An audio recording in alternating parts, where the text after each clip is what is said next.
Hello everyone. Welcome to the 20th episode of the PokéSells official podcast. My name is Rocco Mitchell, and today I'm joined with another Nashville native here in local Nashville, my friend Jerry, who I've met a couple weeks ago at a Lighthouse convention. I'm friends with Abe, and Abe kind of connected us. And something that's very interesting, I guess, or one of the main focal points I was thinking about today is that you do a lot of TCG player. And something that I recently started, I actually hit TCG player level 4 on Sunday.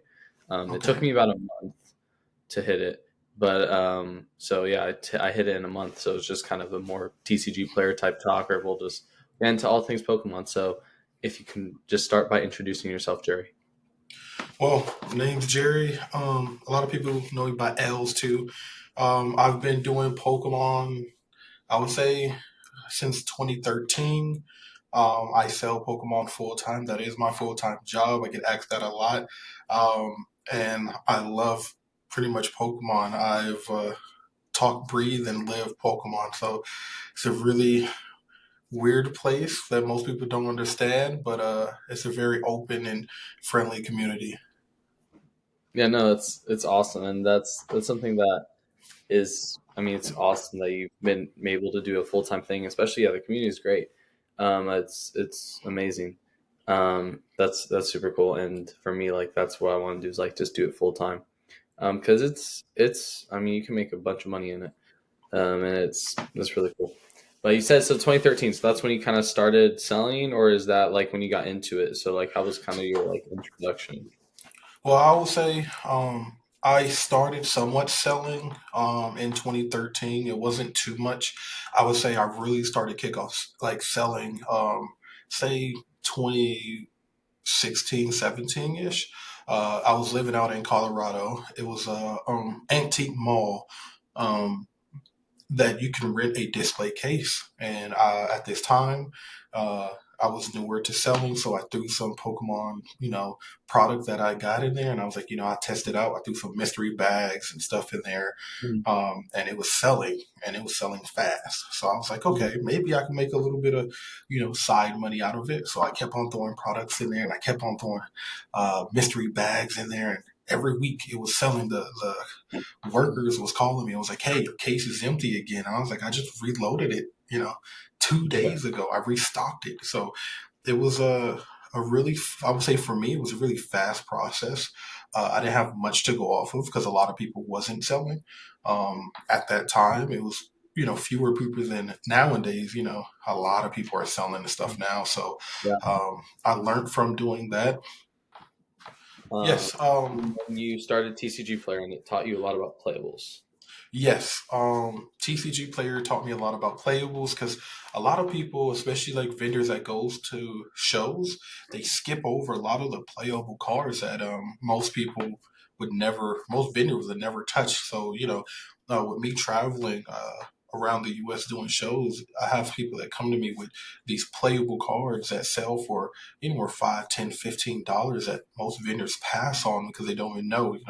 Raging Bolts, you have like the regular EXs, Goldingos EXs, just the regular ones, not the IRs or the SIRs that sell for $5, $6 that you could pick up $1 or two, and over the longevity of selling on TCG Player, that the $5, $4 margins add up over time. So, Hmm. TCG Player taught me a lot. I recommend a lot of people if they have never sold on TCG Player, especially if you're being a vendor, take a dabble in it. I know it's overwhelming at first, but it is a great tool to have to be able to streamline your stuff and reach more customers that you can't do in your local area.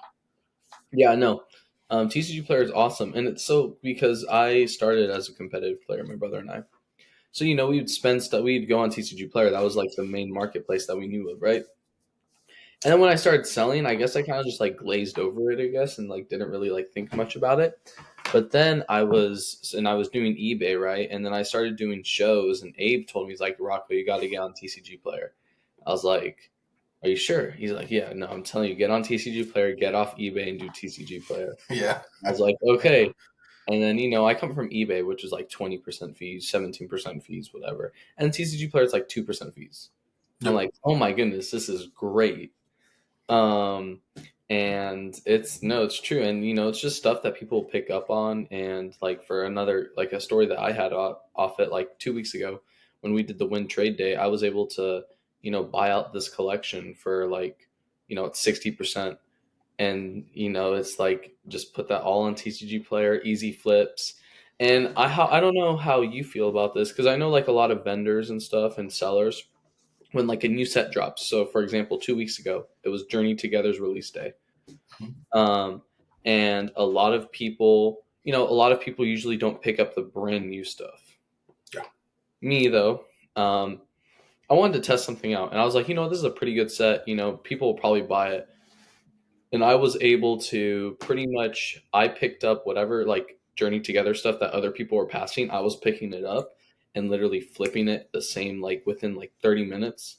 Yep. Um, and then everything else that I had extra, because I know like the new decks are it's like Zacian, you got Ends, you got Hops deck, you got Ends deck, you have like Iono's deck, all that type of new decks that are coming out. Um, for me, I was like, okay, I'll just load that all up on TCG Player like right after the show, and immediately within like 20 minutes it sold. So like it gives, I think like it's a very secret like power weapon, I guess, in a way, or it's a way to like get really really good in the game, or like another way. And I mean, it's great. Like my payouts now, like first the payout system's a little slow, but besides that, now every time like I have a TCG Player payout, it's like over $100. And it's like Yep. that just goes straight into back and reinvesting, buying stuff at 60%. I made you buy something, it's just great. It's free money. I just had one of my buddies start TCG Player maybe a week ago, and within a week, he's made it to level 2. He's about to hit level 3 within a week. So he sent me a picture today, and he was like, "I got 15 orders." Yeah.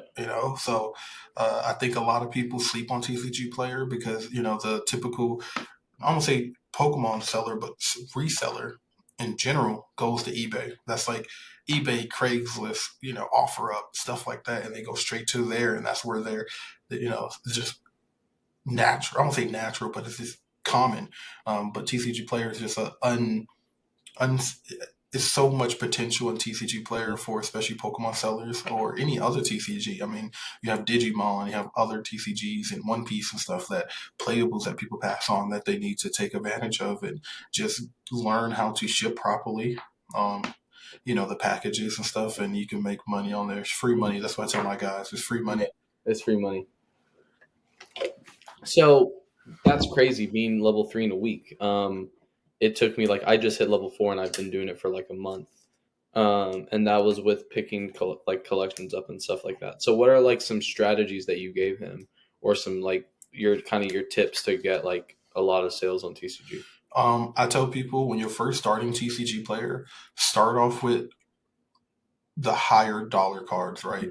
$5, $10. If you want to go higher, you can, but start off with the $5 or $10 and try to put all the playables up there because that's what's going to get you your sales automatically. As soon as you post it on there, they're going to be gone. Once you get the sales rolling in on a consistent basis, that's when you can put all your bulk cards. Mm-hmm. I on my TCG Player, I primarily do bulk. So we have, your common, uncommons, reverse hollows, majority of that stuff. And sometimes we have 250,000 cards on there. Sometimes we have 130. It's just, we usually are between those numbers, but we do primarily bulk. I know people who make as much money as me or more on TCG Player just selling, $5 to $10 cards. Their cards are worth more.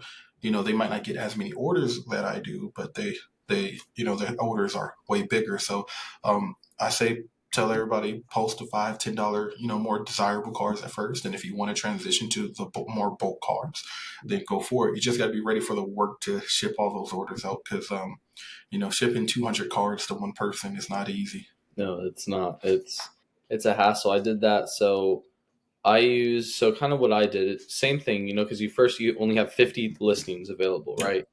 And I actually have a super funny. I texted Dave about this, and it was dumb. I felt so stupid because I don't know what happened, but when I first started TCG Player, I didn't get sales for like 3 days. I'm like, Abe, what's wrong? Like, what am I doing? Is there something I need to do, right?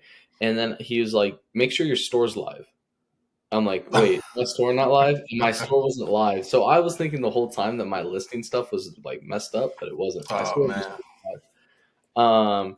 And I was like, "Oh my goodness, I feel so dumb right now." But like for those first 50 listings, I have a friend that just started TCG Player 2, and he told me, I told him, I was like, "Yeah, your first 50 listings, make it like your IRs or like stuff that's gonna sell fast. Yep. And once you hit those higher levels, like you can put more bulk stuff." Something that helps me a lot is I put all my bulk Lorcana cards and I put all my bulk Magic cards because I wasn't using them anyway. And the player scene for Magic is a lot more competitive, so TCG player is more eye catching to them. Yep. So, and that's kind of what made me start like doing a lot, like thinking about Magic reselling. Um, and that really helped me, like getting Magic orders and stuff like that helped me a lot. But yeah, no, it sucks when like I look at, I have my email, right? I look at my email and it's like, you have 100 plus cards that sold.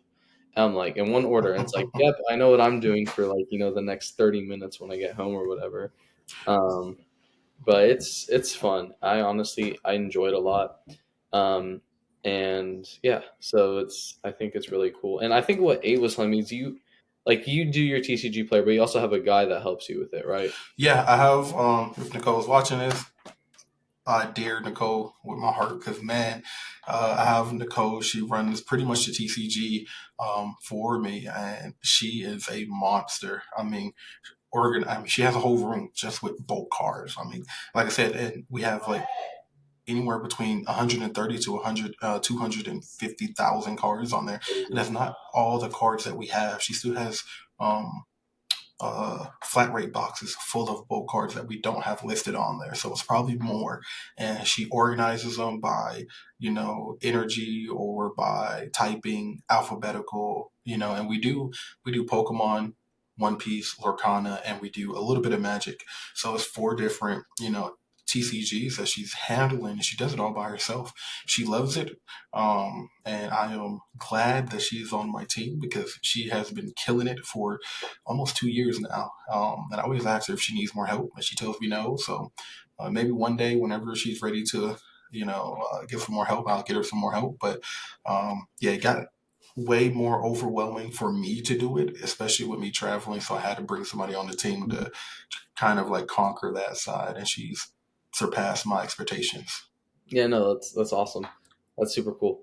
And yeah, so yeah, that's crazy. 250,000. Because I remember, like, I was like level 3, and I had like, you have 50,000 cards. I'm like, how the heck am I going to fill 50,000 cards of inventory? And I was like, for you, that seems like it's light work. Like that's easy. Yeah, I But mean, we pick up, our last big bulk pickup. It was a streamer. And we picked up over 150,000 cards from him. oh, So it's you can fill it fast. If you're picking up bulk, you can fill it yeah, really fast. yeah. How do you get like those connections like to buy all that stuff? I would say going to shows. I've met a handful of people I would never guess. Big time YouTubers to TikTokers to what anything in between. Going to shows, small shows, collecticons, and everything. I try to be very personable. I try to build a relationship with 90% of people that I come into contact with because you never know when you need somebody. And it's people that reach out to me just because say I talked to them one time and they know I do TCG player, and it's like, hey, I have 30,000 cards, they're bulk cards, do you want them? And I give them my number, and a lot of times they'll sell it to me, and a lot of it came from just connections from you know whatnot streamers or TikTokers that does rip and ships, and a lot of times they keep their bulk and they don't know what to do with it, so they make a little extra money on the side from keeping the bulk, selling it to me, and then they continue to rip. So it's like a ongoing circle. You Yeah, know. you're constantly recycling it. That's super cool. Like one man's junk is another man's treasure, pretty much, is Yep. what I hear. Yeah, and that's awesome. I what was I gonna say? No, the connections thing is super cool, super important, definitely to have. And dang it, what was I gonna say? We're talking about it'll come back to me. But thing. That's really really cool. Um, oh, and then also, I don't know if I should be spilling the sauce, but you have a great stamp thing. If people ever need to buy stamps off of you, but I still haven't I do. used. I still haven't finished. I'm about to finish the first roll I bought, which is really, I mean, it's awesome. But yes, you have a good stamp connection, and yeah, when I very very nice to do. Dang it, what was I gonna say? Oh, this is what I was say. So when you're buying, like for example, a 30,000 card bulk collection from someone, Mhm. how do you price every bulk card? Like you're not doing a TCG list of everything, right? You're just saying like, hey, this is every bulk card is 1 cent or whatever. I usually do it by the thousand. So, for example, um, make it easier numbers. Say I do um, every thousand $10. So if you got 30,000, not 30, well, yeah, every 30,000, it'll be, I don't know, $3,000 or 30, $300 or whatever. If you got 3,000, every thousand you have will give you $10. So yeah, 3,000 would be 300, I think, if my math is right. And then Mhm. I might be right. Yeah, and then 30,000 would I be think so. 3,000, something like that. It's usually lower than that, but just using easier numbers. Because what happens is I get questioned a lot about why my bulk rate, especially for unsorted, is lower. Is because you have Nicole that who, if it's unsorted bulk, she has to go through that Hmm. 30,000 cards. She has to Yeah. sort it, figure out what sets are in there and all that, extra stuff, sorted by reverse hollow, autos, and everything like that. So that kind of pays for her portion where she has to go through a lot of that bulk that you don't want to go through.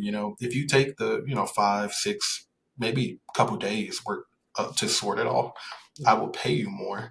But just because she has to take 2, 3 days, days out of her time to go through all of that unsorted bulk, then I have to give you a lower rate to try to compensate for that.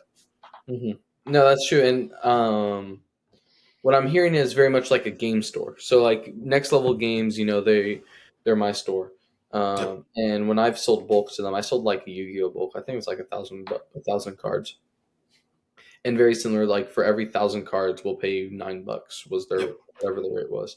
So that's what I'm hearing. Very similar to that, that's really cool. And that's awesome that you have a system on it. If you've like been refining it, perfecting it, that whole time. And yeah, that's super cool. And how do you keep, because I assume that your store is a top rated store. How do you keep that like rating? Like what's the best way to do that? Ooh. I tell people, we average now probably anywhere between 100 to 150 orders a week, and no matter how hard you try, you will never please every customer. We try our best to. So I tell people just make sure you're shipping the cards in the conditions that you're putting the cards on TCG Player are, correct or the closest to your ability. Long as your conditions are right and you're shipping the cards to your um, to the best standards or what is best. You can't go wrong. There's only so much you can do on your side of shipping the cards, and you can't help for what's the word, USPS or FedEx or anybody if they damage the cars or whatever. But we try our best to handle every order separately and try to do our best to you know make up if any damaged cards does come into play. But it doesn't happen very often. We pretty much perfected how we ship cards, especially bulk cards. So it's very rare that we come, get a complaint saying the cards came back damaged. Yeah, that's awesome. And for me, I know like at least right now it's like top load. Like so, let's say I think I sold a card. Like I sold a card today, but I didn't bring it up here. But let me get my. This is my show inventory. But let's say I sold this guy right here. He's already in a top loader. But if he wasn't a top loader, put him in a top loader. Tape the top of the top loader. Put the top loader in a plain white envelope if it's under a certain amount. Um, Tape the top loader to the envelope, and then tape the envelope. Put the stamp, write the address, and that's it. Like that's what I've been doing a lot. And then for orders over, like if it needs tracking, 20. I think it's $20 or $25. Yep. is suggested for tracking, I'll buy the shipping label on like Pirate Ship, and then use cut that out because I don't have enough orders to where like a thermal printer makes sense right now. Yeah. But do that and put it on like a bubble mailer or something like that and ship it out. So it's a little secret I can show you here what we do. So what we do is not a big secret, but what we do is we team bag every order. And I can give you a scenario that happened. So in every order, we do more bulk. So a lot of times, you have the typical team bag, right? And we put the cards to see this Weedle here, e-reader Weedle. It's a couple dollars. So what we do is, it might not fit in this one. Let me take this off real quick. So imagine this is in a penny sleeve, right? So what we do is all these top loaders are a little small, but we'll put the card in a top loader, right? And we'll seal the card like that. Pull the tab, seal it. And the reason why we do that is because a lot of times USPS or whatever say it's raining where they're at, and if it's inside a top loader, sometimes a top loader, or sometimes you just have it in penny sleeve, because a lot of times if we're shipping a few cents card, we won't put it in a top loader, because if it comes back damaged, I'll just refund you the couple cents per card. It's just easier, I guess, financially, just to ship it like that. If you order a $20, $25, $30 card, it's gonna come in the top loader, everything like that. But if it's raining or whatever the weather is where the customer is at, if it's in a team bag, the card will not get wet. Because one time we had a order go out, and the guy sent a picture before he opened up the package and was like, the envelope is soaking wet, like drenched. And he was like, all right, we're going to get prepared to refund the guy. And after he opened it up, he was like, well, luckily you put it in a team bag. None of the cards got wet in transition. So now we team bag every single order, no matter if it's $1 card all the way up to a $500 card. Every card will be team bagged. So we blow through team bags like it was nothing, but it saved us multiple times from just doing that extra step. Because if it goes down to Florida or something like that, it's always raining there. Or if it goes to Washington, it's always raining in Washington. So we try to make sure we cover all grounds, because you never know how the weather is nowadays. So Yeah, no, that's super cool, and that's something that actually I've been trying to find. Is so what are the names of those? just team bags. Team bag? Yep, just here you go. Oh, this way. But yeah, just team bags. Team Um, bag. Awesome. so yeah, we just go on Amazon. They think they have a pack of 4 of them for like $8, $9, and I ship it out to Nicole, and she throws every order in a team bag, just because we hate, if anything does happen to the cards. That might be somebody's. What I tell people: everybody cannot afford to spend money on Pokemon cards, like some of us do, and that might be somebody's last $5 that they're they have to spend on something of their hobby. So I would hate for them to get a card and it's damaged. So I try my best to make sure they get the cards in, a good way. So if they get it, it's not damaged or wet or whatever. Do you put four top? Yeah, that's 100% true, and you have to make sure. I work at a grocery store, Publix, and something that is very entrained in us as workers there is like customer service is key, and that's something that, and it's because of that, like the store has been able to see great amounts of success and stuff like that. So for me, I try to bring that mentality into everything that I do. So like, like just promote the best amount of customer service, promote the products the best, make sure the customer is fully satisfied with the order. Or if I don't have what I like, it was before I figured out what partial refunding was. I texted Dylan because I thought I had a card and I didn't. I was like, "Hey Dylan, here's the address for this person. Here's like the stuff they did." And it was like a pretty big order. I think it was like a $45 order. So it was like a $2 card and like a $35 order. And I was like, "Dylan, do you have this card?" He's like, "Yeah." He's like, "Here, I'll Venmo you $5. That should cover the envelope. That should cover the top loader. That should cover just cover the card, cover everything. Here's the address. Send it to him." And I texted him. I was like, "Hey, I'm sorry I didn't have your order, but my buddy is sending the card for me. I hope you like it finds it safe."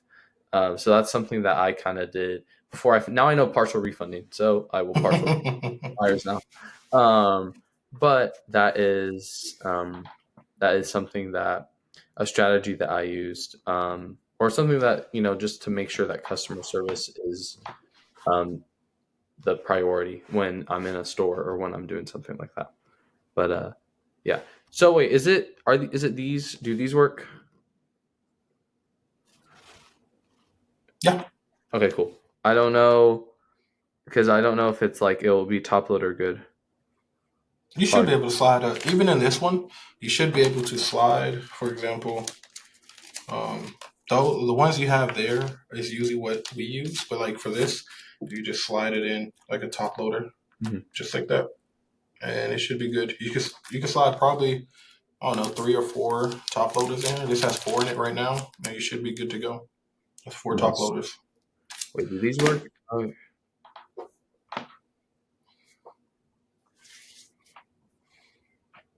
no, these are card sleeves. Never mind. Okay, cool. I'll get the Ultra Pro ones. I get a lot of Ultra Pro stuff anyway, so cool. I will buy that later. I'll buy a couple of those later.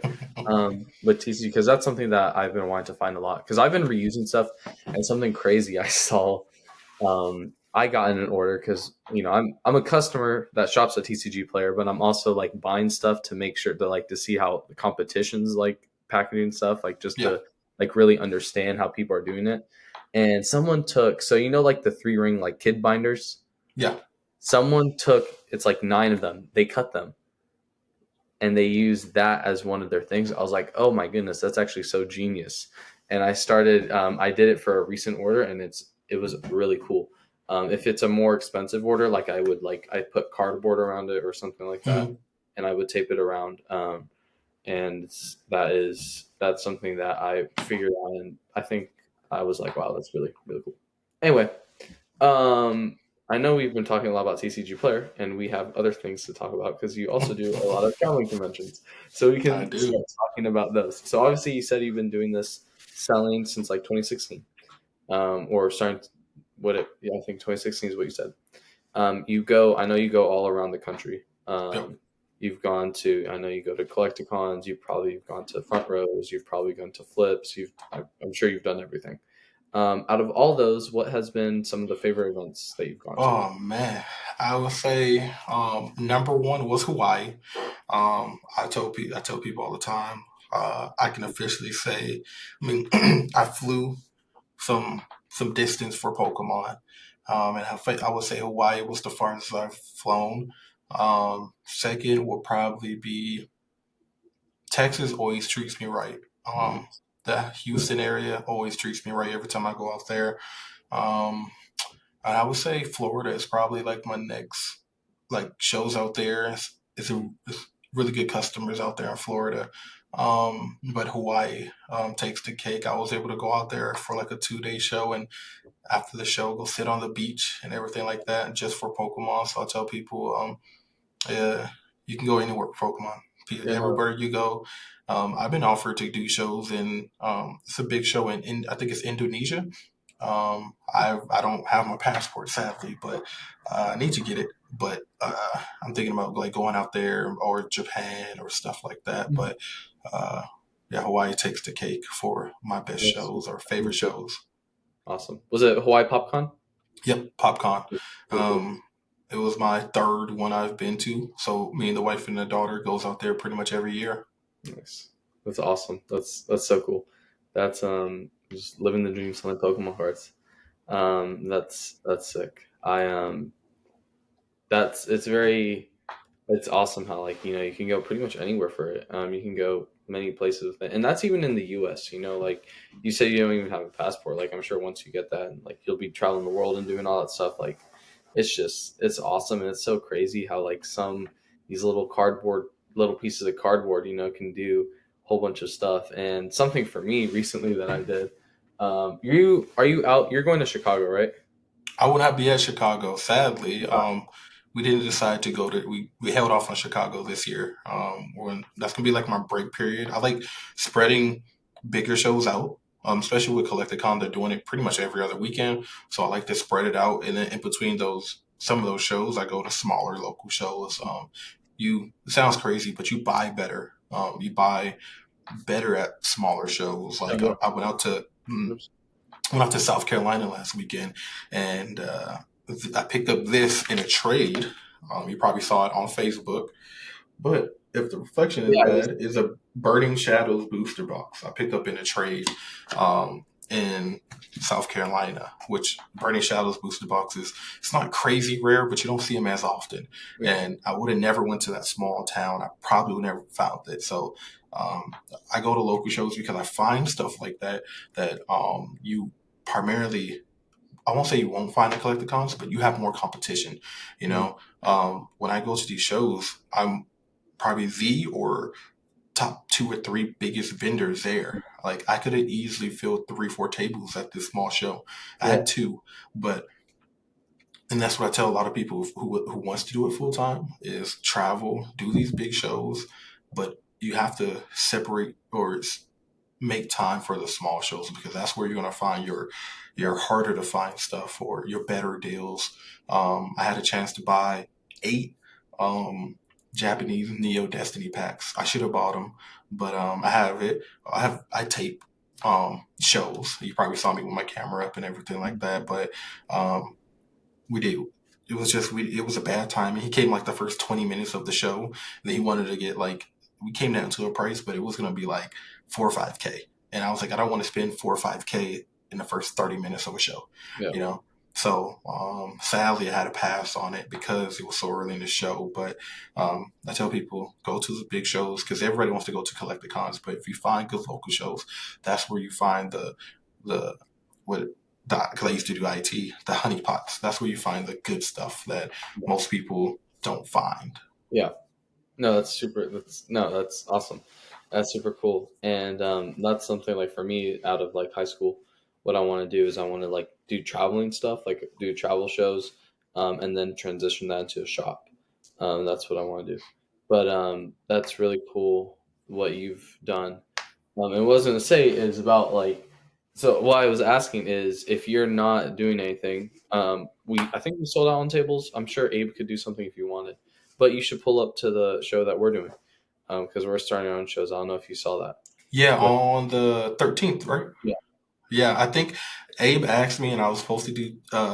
First, I told him I'll be there, and then I realized I'm taking my daughter to Disney on Ice oh, yeah, that that weekend. one, So yeah, yeah, I was like, I can't do it sadly, but I told him I said if not this one, if I don't have time to like make it up there, the next one I will 100% support. yeah, I like both of y'all, you and Abe. So I was like, I want to support y'all. I promised my daughter I'd take her to Disney on Ice. So I got to take her to Disney on Ice. no, that's valid. No, that's valid. That's family's more important than Pokemon.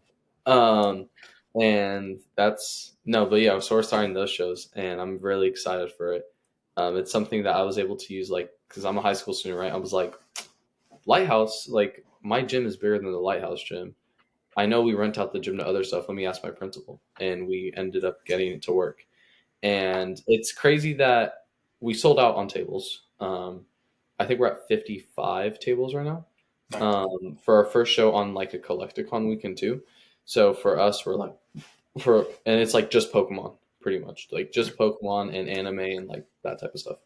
Um, and I was talking to him, like, or we're talking. I was like, yeah, next time it's not going to be on a Collecticon weekend. We'll probably have like 70 plus tables. Yeah. Like it's going to be like really cool. But it's something really excited. If you're in Nashville, guys, Grails and Glory on April 13th. Make sure to watch. What I was going to say though is this weekend. Oh shoot, I'm dropping them.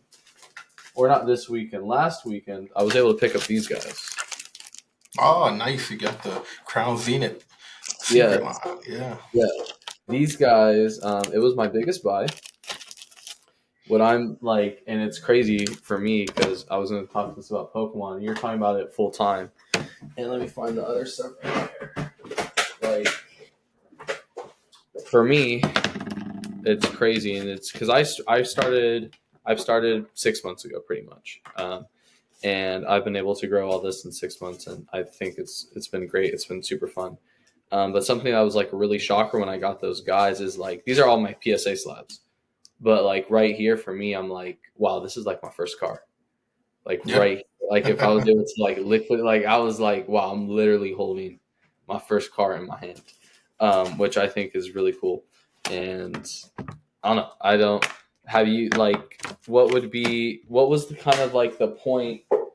What I would try to say is like there's a segment in every podcast I like to have, which is like kind of like what's the point or what like when was the time that you realized that you're like, oh wow, like this is something that I'm gonna go all in for.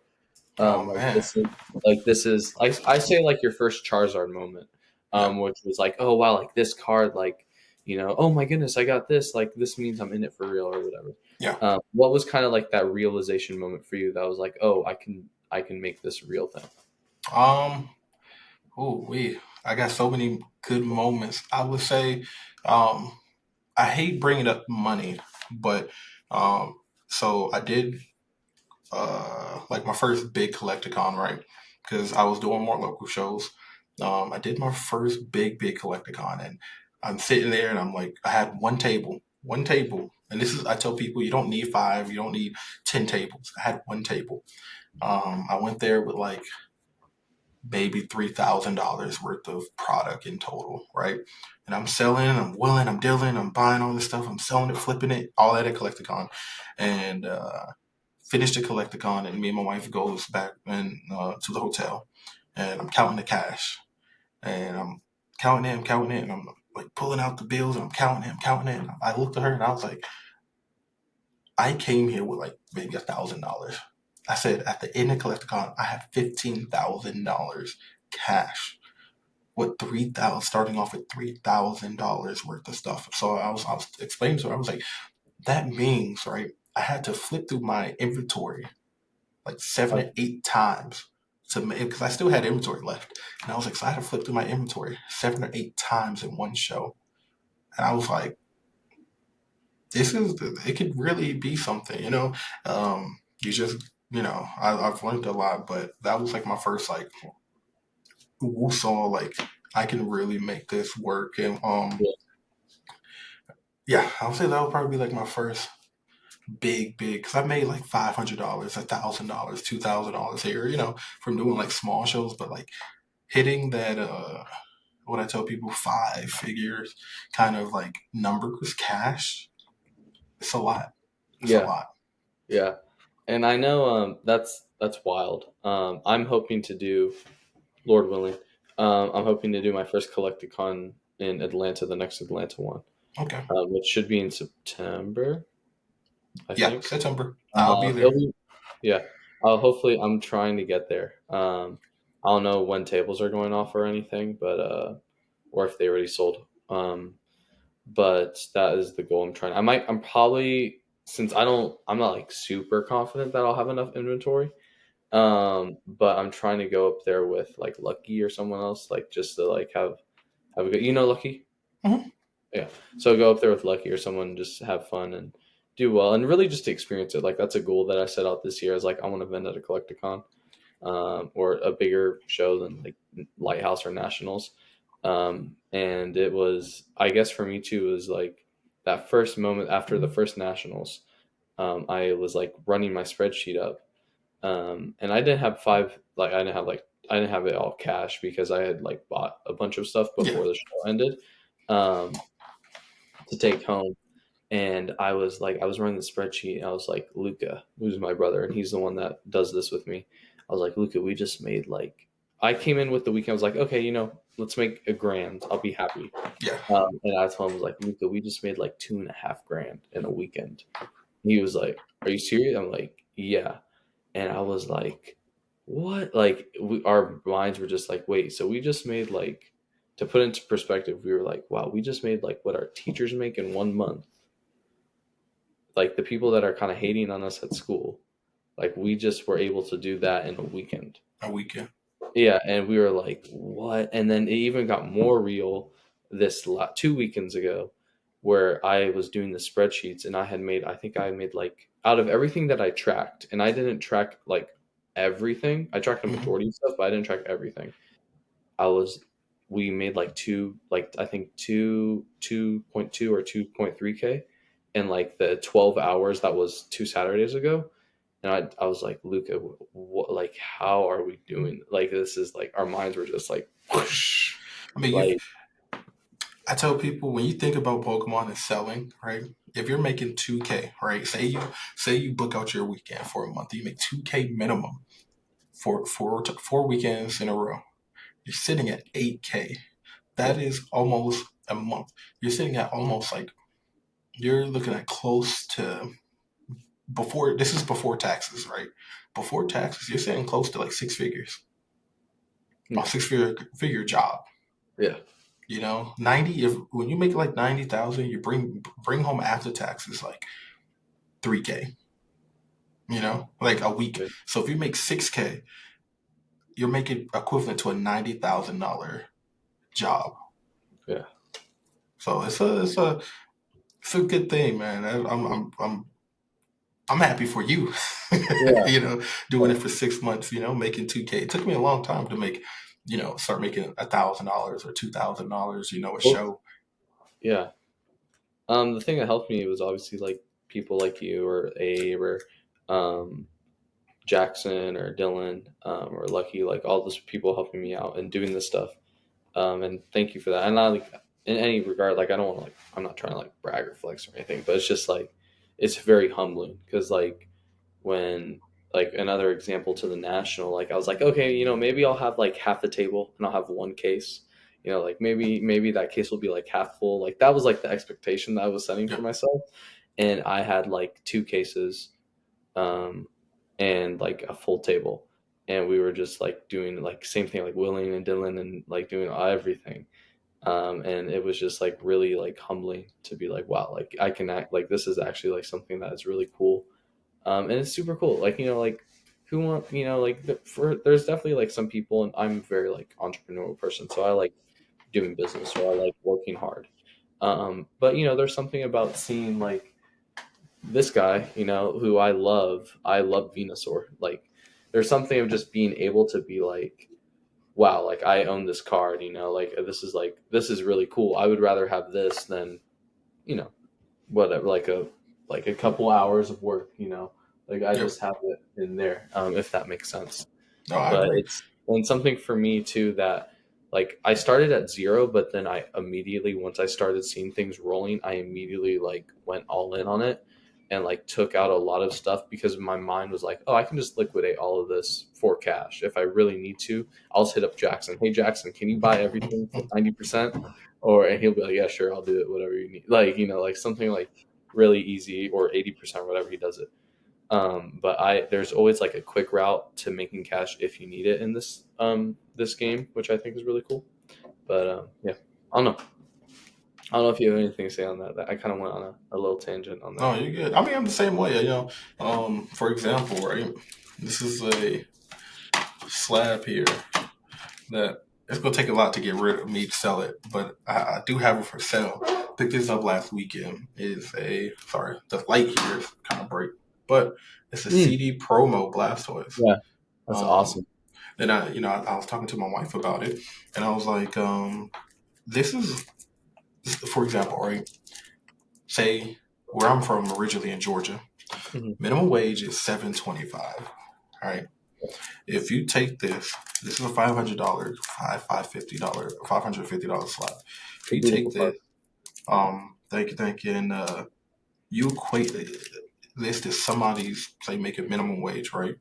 This is like 30, 40 hours. This is somebody's paycheck, like 2 weeks. This is probably a month, you know, of this, and this I have a stacks and stacks of slabs. So it's like, just to be able to be like, hey, you know, hey, I need to get out of slabs and just buy my slabs is a good thing to have, and having those connections is people um, that whatnot streamers that I'm very cool with, really big whatnot streamers, and I literally called them. It was a huge collection, right? And this goes back to be able to call Jackson, and it's a huge whatnot streamer, and I texted him. I was like, hey, it's this collection I want to buy, but I need to get rid of this portion of my singles, right?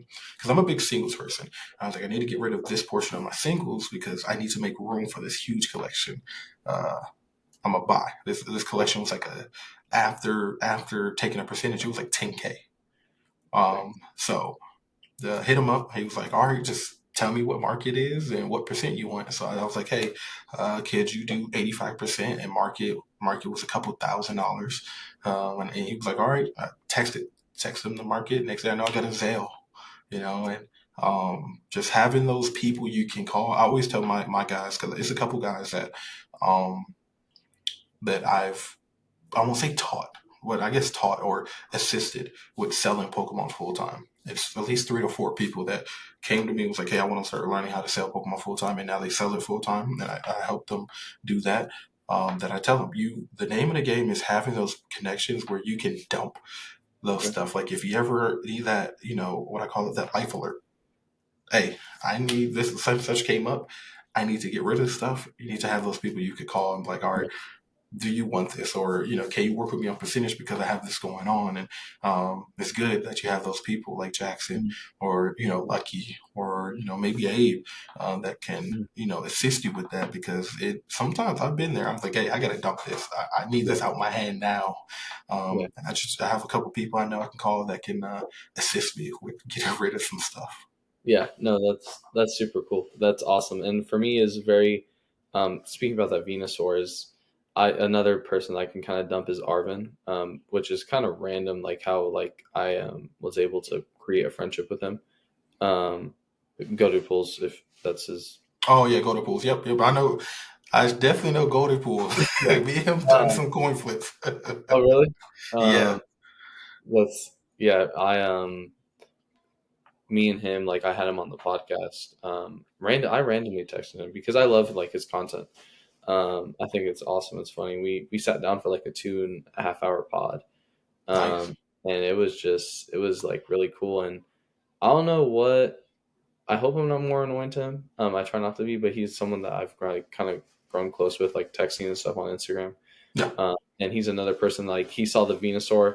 Like I just texted him like, "Yo, look what I pulled," or not pulled. Look what I got, It's like 340 mark. Like I just told him stuff, and he's like, "I'll buy it for 80% right now if you want me to." I was like, "Okay, cool." I was like, "Give me to the end of the weekend. I still have it because I'm just trying to keep it for the this weekend." Yeah. Um, but I was like, "Give me the end of the weekend. If not, we'll talk." Yep. Um, and that someone like bigger people like that who I know he could do a profit on it like super quick is like very good to have, Yeah. for sure. And yeah, that's I love that connections is like the name of the game here.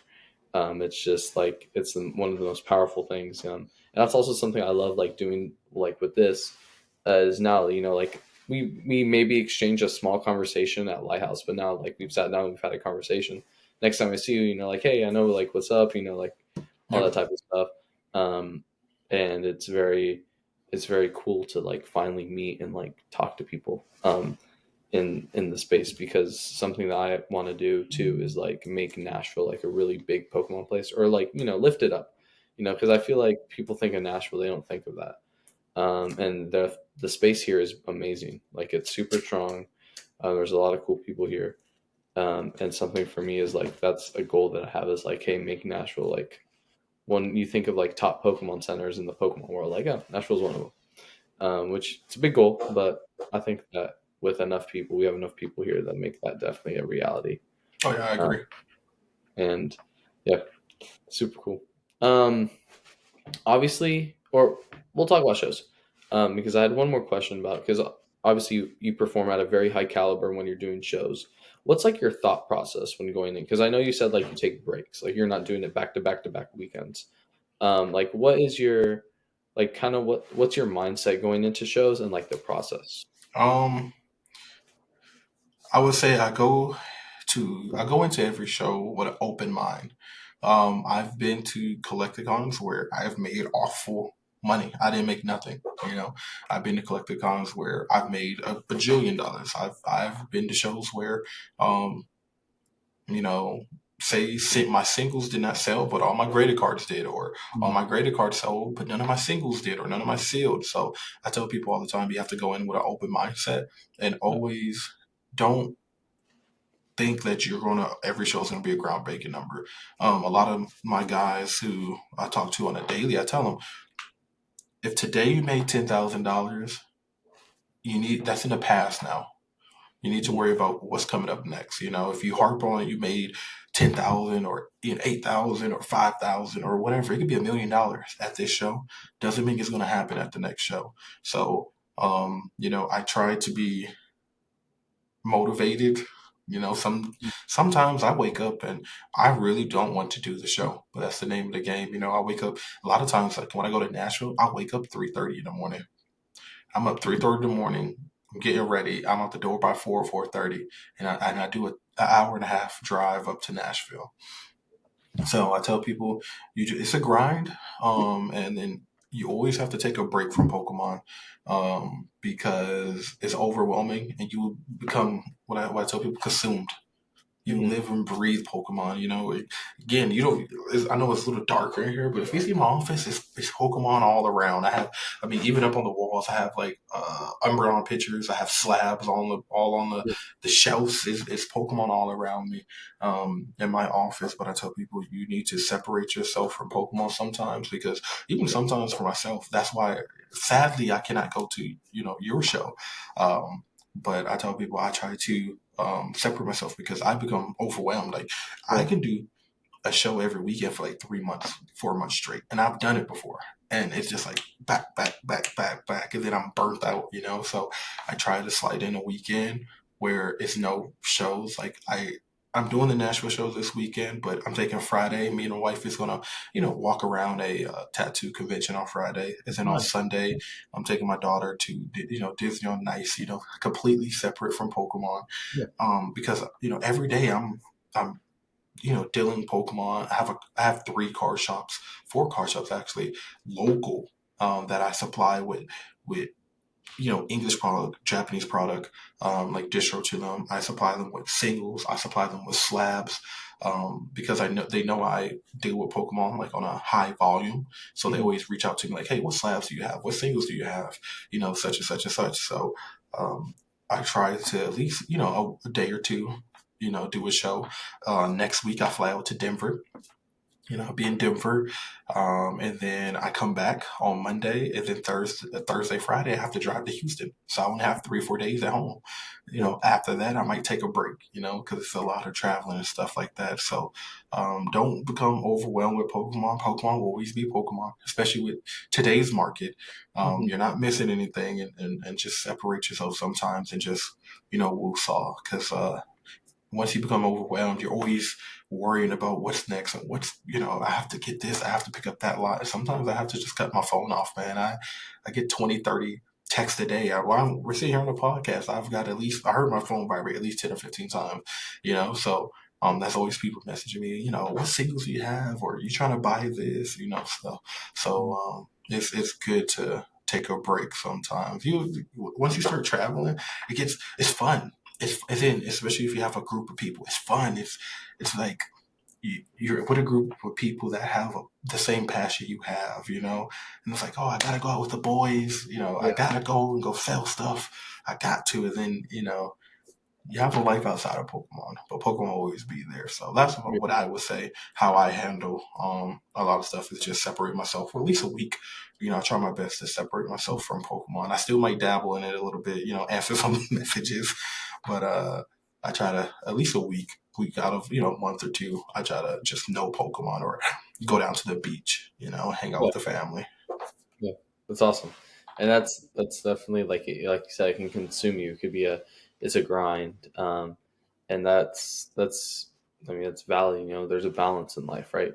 You have to balance, school, work, or you have to balance, life, Pokemon, business, and that's really cool. And that's good that you've like found out a way to do that instead of being like just completely burnt out. Um, yeah, and I feel that for me too. Like for me, another thing I love to do outside of Pokemon is it's also very consuming, but it's like not like I go to the gym a lot. I love to weightlift and do a lot of that stuff, and I love to play Dungeons and Dragons with my friends. Okay. And those are like the two things that I do outside of Pokemon that are very much like just I'm a dungeon master in Dungeons and Dragons, so I'm always constantly like when I'm not thinking about Pokemon or I'm not thinking about like gym or whatever or school. I'm thinking about okay, what's the next thing that these guys are gonna do in their Yeah. story? Like what's the next thing? And for me, that's a very like a good creative outlet that I'm able to like pour like my imagination in, or if it's just a bad day, like oh man, I didn't get like crazy sales today, but it's a like a Friday. We usually play a Friday or Saturday. And I'm like, you know what? It's fine. I got D&D tonight planned with the boys. We're gonna have a fun time. Yeah. Um, and that's for me is like something very um good that I like create like a creative outlet for me. Or just like sitting back and playing the cards, like or playing a different card game or something like that is have been ways for me to like offload. That's super cool. And yeah, the next thing I said. So you said about shops. So you're like a distro, kind of in a way. Yeah, so I distro Japanese, and starting Destined Rival will be my official like full English like distroing. But I distro English and Japanese products to shops or individuals vendors. I know I reached out to Abe last Nashville and told him like, hey, I have distro now with English. So if you ever need some English, once I get this rolling fully, you can always get English under MSRP from me, and then you'll get it, and then you're able to sell it and make your profit off of it. So uh, that's pretty much again. Side, you always gotta with Pokemon. You have to have different revenues to make money. Like TCG player and stuff like that that we discussed. So yeah, distro Japanese and English to shops and vendors or whatnot streamers. I do it for a lot of different types of Pokemon sellers. That's really cool. I have like two main questions off that. That's awesome, and we might hit you up. Grails and Glory might hit you up for like English stuff because we're trying to do like not vendor giveaways, but, like participant giveaways and stuff like Yeah, that, just to get people coming in. So we might hit that up once the Team Rocket stuff starts coming. Um, but like one, like how are you able to do that? goes back to what we said, connections.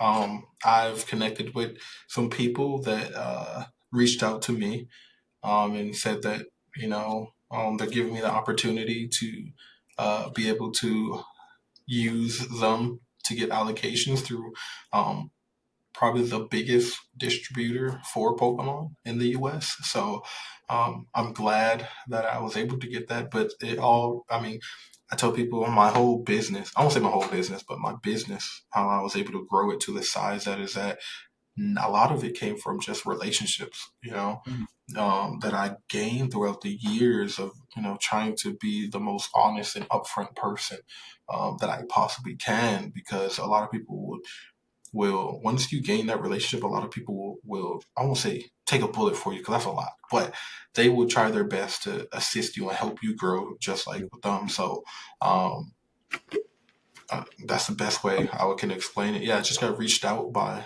somebody who was like, hey, I want to propose this to you, and this will help you grow. And and I was like, well, now because I have this opportunity, I can help other people grow who have trouble getting English product. I'm trying to, my goal is to, right, for Nashville and even where I'm at in Alabama, um, I'm trying to get it where the regular customer, right, could possibly go to Walmart and still grab stuff, right? Mhm. Where us as vendors, I'm too lazy to, but as vendors or Pokemon sellers, don't have to go to Walmart or Targets or stuff or Costco and raid these stores for products, because I think it's truly there for the kids, and it's truly there Yeah. for the collectors and stuff like that. But people are going there and they're raiding these stores and taking everything, and then they go on Facebook Marketplace and mark it up, you know, 200%. I'm trying to prevent that, especially with the vendors that vend at tables, at shows, and they have a way to get it under MSRP, so it's still cheaper than what you could buy at Target or Walmart and stuff like that. Mhm. You don't have to worry about um, hitting up Walmart 6 in the morning, 7 in the morning just to get product. You can just, hey, when is your next order? I do my order. I plan on, if everything goes right, once a month. At the end of the month, you can put in your orders, and then you'll get it when it ships and everything like that. So um, that's my goal, is to limit or try to get the scalpers, I guess the best way to say, um, to stop raiding the Walmarts or Targets, because I don't agree with it. To be honest with you, but I mean, I see why they do it, but I don't agree with it. A lot of the Yeah. sealed I've bought at shows. People that come up to me and like, hey, I have all this sealed stuff. Do you want it? I don't go to Walmart. I don't go to Target 6, 7 in the morning, or Yeah. 5 in the morning to try to catch the restocker. Mhm. But it's the name of the game. No, that's awesome, and connections is key. So like an under MSRP. So let's say like an ETB. I have a Paldeya Evolved ETB back here that I got on a Black Friday sale. So I guess I got lower than MSRP. But let's say MSRP for it's $50. Was like, am I paying if I'm buying it from you like what like 35 bucks probably? It probably, I think Destin Rivals, don't quote me on the numbers, but I think Destin Rivals, I was selling it to other vendors at $42, $43 a box, And then which you sell it at like 60. I think MSRP is 55.60. So you make like $18. Well, That's y'all pretty. do, because I'm selling to y'all at $42. Yeah. And then y'all can sell it at MSRP and still make $18 or if markets. So my goal is, right, for example, Destin Rival booster boxes. I was selling them at $135 a booster box, right? Um, MSRP is 160. So that's, or I think 160, 165. So that's say $30, right? Right now, booster boxes are going for, I don't know, $400.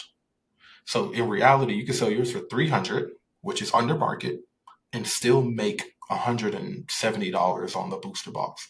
And you're just flipping through it. And you're still Yeah. getting it under MSRP. So that's my goal, is that people can sell under MSRP, sell their stuff, and Mhm. then they don't have to worry about being at market because if you're under market, you have a higher chance of selling it, and then you get more customers, and then you order through me more. It's just again, it's the name of the game is to recycle. Yeah. I supply you, you sell your stuff, you get good, happy customers. Because your customers want it, you come back to me, you order, I order through my distro, they're happy, and then it's just a big circle. Yeah. Cool. I'll have to hit you up after that after this. That seems very, very interesting. I am especially on Destin Rivals. I might have to snag a couple if you have some left. That's super cool. And then my second question would be, as something I know this came up over the weekend a lot, and a lot of people are talking about it, and something that's going to go throughout the week. But what do you think the tariffs are going to do to the game? Oh, tariffs is right now they are it's gonna mess up a lot. Even my distro for Japanese already sent out a message talking about the tariffs of you could possibly declare your stuff cheaper, which I mean I don't recommend, but you could do with your stuff. Or you could say the actual value, and then you have to pay the 24 or 25% on it additional, or you could cancel your order. And that came directly from my Japanese, and I actually have a distributor. This came Hmm. verbatim from the distributor. It was like, these are your three options for your orders until we figure out about these tariffs. So I think the tariffs are. It's gonna be rough. It's gonna get really Yeah. rough. And then I was actually talking to a shop owner earlier today about the tariffs. Is that with the economy and the stocks going down? That's not Pokemon, but It's it, connected. it's gonna get rough out here because we was talking about sealed product, right? Mhm. Because he was like, I'm not buying any more singles. I want sealed, and I was like, you should not do that because sealed at some point will not continue to be as high because once the tariffs are and the economy and the stocks are going down, right? We're in a quote unquote say recession that more and more people or less and less people is going to be willing to spend $200 for a Crown Zenith Sea Skybox.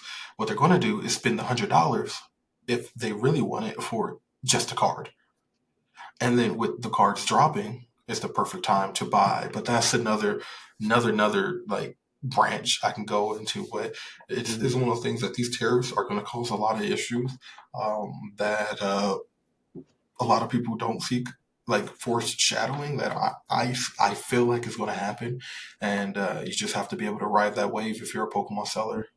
Yeah, that's that's definitely true. And for me, I don't know. I have like a kind of. I think that for me, like, because in the beginning, like you think like let's say I think it's like 24% or whatever the tariff is. Um, if you have a Japanese card, that means the card is going to go up 24%, right? In reality, or you could claim it to be going up 24%, right? In reality, or if you have like a Japanese box, you can technically claim it. So I think like I don't know, it just depends on what the situation is. But yeah, I'm definitely interested in seeing what happens. Especially, I don't do a lot of Japanese. I do English a lot. Well, I primarily do English, mostly because I don't know Japanese well. And now with the tariffs, now I'm like probably smart decision that I didn't like go all in on Japanese. Because I know some people that like go all in on Japanese, and personally, that's not for me. Um, yeah, so it's definitely gonna be an interesting ride. I'm definitely looking forward to it. Or not looking forward to it, but seeing what's in store, I Yeah. guess. And that's super cool. Um, Now, we are getting a little long, so I can start wrapping stuff up because I know you said like you're tired, you're hustling, so I understand. But obviously, you do TCG player, you do shows, you have a distro to shops. You have a bunch of ways you've managed to like make this like a really big like full time thing in Pokemon. What platform do you see like the most gross in or success? Um, and yeah, what's Oh, been oh man. Um, so I tell people for selling wise, um, this is the best way I can explain it. If you're trying to sell singles or sealed just online, if you don't want to open up your own website, TCG Players 100%, that's where you need to be. If you're trying to do like the rip and ships live stream, I tell people TikTok is where you should be. Those are the two platforms that I tell people that's where you should be focusing your time. Especially with marketing yourself out there.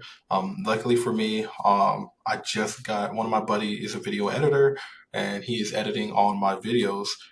Because again, that's one side of the spectrum that selling or what my company or whatever I lacked in is like video content, getting my yeah. face out there.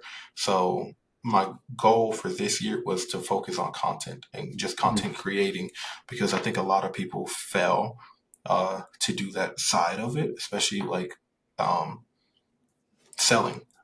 For Mhm. example, go pools. Go pools. Everybody know go pools, and his marketing is good. You see his videos. Go pools. Yep. You know it. You could picture him in your head. So when you go to shows, you know go pools. Or for example, Bowls store. I know Dylan, right? Oh, And really? Dylan, yeah, yeah. And Dylan, when you see his shirts, you know Bowls store. Yeah. You hear Bowls store, you know who he is, and they did very good at marketing. So if you see his face, you know exactly where he is. And that's where I Mhm. failed. No, I won't say failed, but I lacked in doing that, like marketing and getting my Yeah. face out there, content creating. So this year is like what I tell people, my year for content creating, at least getting my face out there. One of my close buddies, if you ever watch him on TikTok, PokeDread. So PokeDread is one of my close buddies, and I realized I remember when he first started TikTok, and he told me, he's like, Jerry, you need to get on TikTok because again, I won't say I taught him, but he called me and or asked me a lot of advice, while many years ago when he first started selling. And he's like, you need to get on TikTok, it's a great platform, and I lacked in that. And now he grew on TikTok, so when we're at his shows, people are stopping him, asking him for his signature. Your PokeTread, can I get your signature? And like, so I'm like, he tells me all the time, he's like, this could have been you if you actually took the time to, do content, more content. And I was like, you know what, this year would be my year for content. So I tell people, if you take content, you sell on, you have shows, you sell on TCG Player, and then you use like TikTok to your ability, your business will always grow. You just have to, the kids nowadays, you have to be on TikTok. You have to. You just, short clips, 30-second clips, and it will help you grow super fast. I've seen it with multiple people. So those will be the 2 or 3 platforms I would say that for selling wise, you need to be utilizing. Yeah. No, that's cool. And for me, I do YouTube and Instagram are the two things that I do because I don't have a TikTok personally, and I just never really got into it. But it's very true what you said. Um, And for me, a thing that I'm going is like you're already doing it anyway. Like you're already pulling up to a show. You're already selling cards. You're already doing the 80% trades. You're doing flips. You're doing all that stuff. Why not just have a camera out and do it? Yep. Like that's kind of that was my thought process and going. And, it doesn't have to be the best thing in the world. My stuff is definitely not comparable to like a Bulbasaur or like a Go to Pools or whatever. But it started. At least I'm doing something. And it's gonna get better. That's the goal, is to hopefully get better. Which yeah, and that's just kind of for me. Um, but yeah, it's fun, and it's fun. It's fun to do at this last lighthouse. I had a couple people like comment on the YouTube channel and stuff like that, which is cool. But it's fun to be like, it's like in the middle of the hall when you're like, we're selling this thing for this thing, and everyone's looking. He's like, what is this kid doing? Yeah. And it's just a good time to have with people, and it makes them feel special. Like, whoa, am I on YouTube? I'm like, yeah, you will be. Yep. And it like gives them that extra like incentivize into your like business or your journey or whatever you're doing. And that is just super. That's just super cool. Um, oh, sorry. But that's great, and I hope, yeah, you'll do great, because you seem like an amazing person, and I'm sure that you're gonna do great on content. Um, all right, my last thing. What is your favorite Pokemon? Number one. Oh man, I got two ties. If you see me at shows, you probably heard me say it already. It's Groudon and Giratina. Those are my two favorite Pokemon. That's on your banner, right? Yep. Or the Giratina? Yes. Okay. Cool. Cool. Cool. Yes. No. Those are some sick guys. I have the Giratinas right here. Yep. Okay. I have that guy. And then the Groudon, I actually have grading. He should pop 10. Oh, Me and Abe sent out an order post nationals, so those guys are getting. I have three. It's like my first ever PSA submission, so I have three cards. I have a Groudon, I have the Kingdra, and then I have an Umbreon, not a Moon Kitty. I have it's the Umbreon V, but it's not the other one. It's the one with Karen in it. oh, the trainer Yeah, gallery. I think it's like a $220 card or something like that. Yeah. And then it's a coin flip, and I'm hoping it tens. But I have the Mega Sableye Tyranitar, Nice. the max rarity, whatever it is, like the AR or IR, whatever it is. Yeah, the alternate art. Yeah. Yep. And if that tens, it's crazy because my brother literally, we really got back into it in tag team era. My brother bought that for like $5 at a card shop, Can't be. and just like kept it in a binder, kept it safe. It was his card, never took it out. And we started doing this. He's like, yeah, I'll send this in. I think it could. And it was like, it's a coin flip, but it on a good day it'll 10, and on a bad day it'll 9. And we're like, okay, let's just pray it's a good day when the grader sees it, and it'll be a 10. Yeah. And that's kind of where we're going with that. But that's my PSA order back. But I don't know where I got from it. But those are super cool. Oh, the Groudon and the Giratina. Those are some sick Pokemons. I like Slowpoke personally. I don't know why. You hear Slowpoke that often. Yeah, he's a pretty chill person. I'm thinking I probably should do something with him, like make him like the shop thing instead of PokéSells. I should probably do something with Slowpoke, but PokéSells is easy to remember. People remember that. They see the Pokeball and they're like, oh, yeah, okay, cool. I know what you're up to. And yeah, what would be my closing question before like closing thoughts or whatever is what would be like your favorite memory that you've had in the TCG in the whole time that you've been doing it? Oh man, I would say my most memorable. It wasn't really involved. Well, it was involving me, but I would say opening so last year we went to Card Party and we were ripping Harlem Fathom packs. And it was guaranteed heavy. So it was 8 packs. We paid $1,300 per pack. And we ripped them at trade night. And my buddy, the very last pack pulled the Gold Star Mewtwo.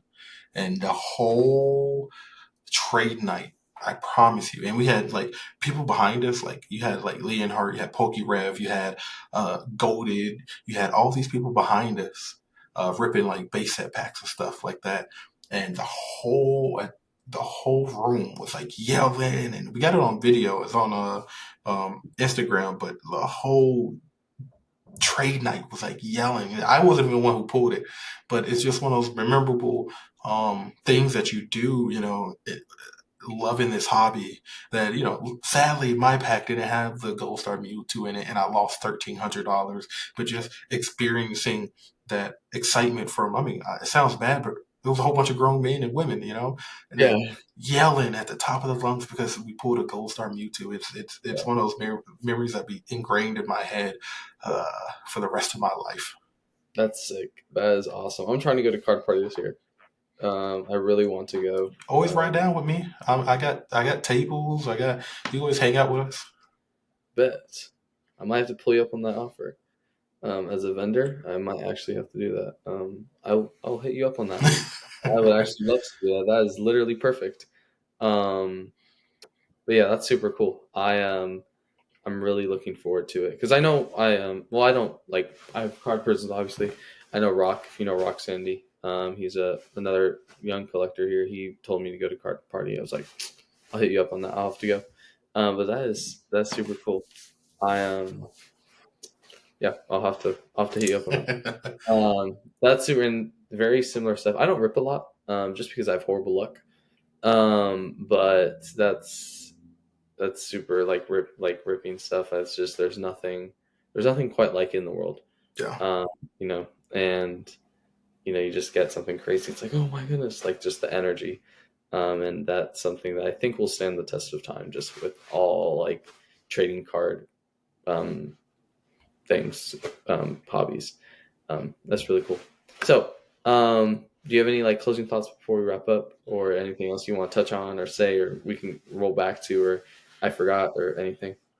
I don't think so. I would just say, for anybody watching, Pokemon is a passion, and if you have the passion for it, if you ever think about selling, go for it. I told it was these three young guys, called them guys, or probably they was like sophomores in high school, and I met them in South Carolina, and it was like, yeah, we don't have the stuff that we need to sell, and I was like, you can sell anything, you just have to have the heart.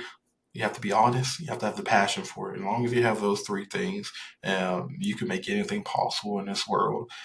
So I want to show people, that's my goal, is that you don't need all the money in the world.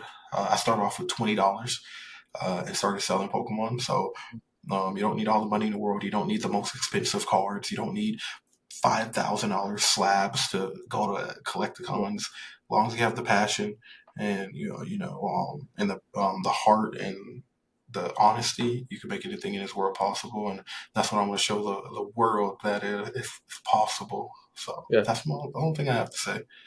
that's cool. That's super true. And what would be your piece of? Well, I guess that's what you said. You don't need anything. Just go. Is your piece of advice for them? And that's super true. I started with $0. Like, I had my binder, and I was like, you know what, screw it. Let's put it on to eBay. Let's see what happens, and it's just up from there. I Yeah. can't really, just all that's happened, and that's true. You just got to go for it. If you see it in your head, and if you want to do it, like, just go for it, and great things will happen. Cool. Well, thank you, Jerry, for coming on. I really appreciate it. This has been a great conversation. I hope you enjoyed it. Where can people find you? If Because you say you're trying to build content, where can people find you if they're trying to look for you? Well, thank you for having me on. You can find me at YouTube, Instagram, or TikTok. It's L's Cars, ELZCARDZ. That's where you can find me. Like I said, YouTube, TikTok, and Instagram. Bam! I just gave you a follow. Thank you. I will tag you in the podcast thing. Um, Super cool. Well, thank you, Elle, for coming on, Jerry. This has been the 20th episode of the PokéSells official podcast, everyone. Hope you guys are having a great morning, evening, afternoon, whenever you're watching this. If you're watching this in the car, the show, wherever you're going. I hope to see you guys all in the next one. Thank you for watching. Bye. Peace. What the heck? Oh my goodness, what is happening to this session? No. It's not letting me quit. Uh-oh.